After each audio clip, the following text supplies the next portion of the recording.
مرحبا بكم درس جديد تحت طلب أحد المشاهدين، ألا وهو محادثات باللهجة المغربية.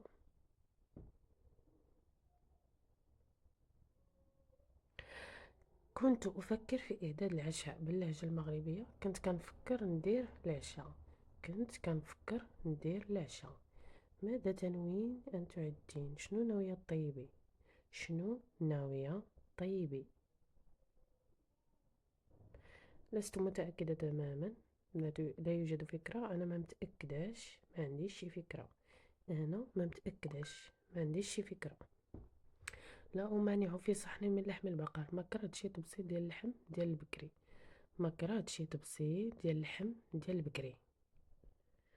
كيف أقوم بإعداده؟ كيفاش نصاوبه؟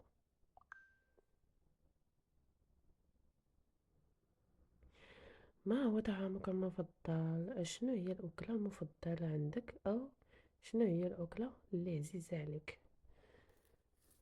ما هو نوع الآيس كريم المفضل لديك؟ شنو هو الكلاص اللي عزيز عليك؟ أو شنو هو الكلاص اللي كتفضل هو المفضل عندك؟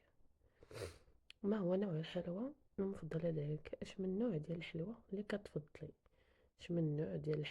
كتفضلي؟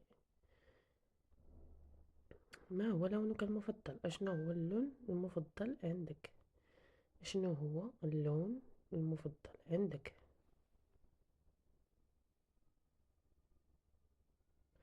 شكرا على المشاهدة. لا تنسوا الصابوني والسبسكرايب ليصلكم كل جديد إن شاء الله.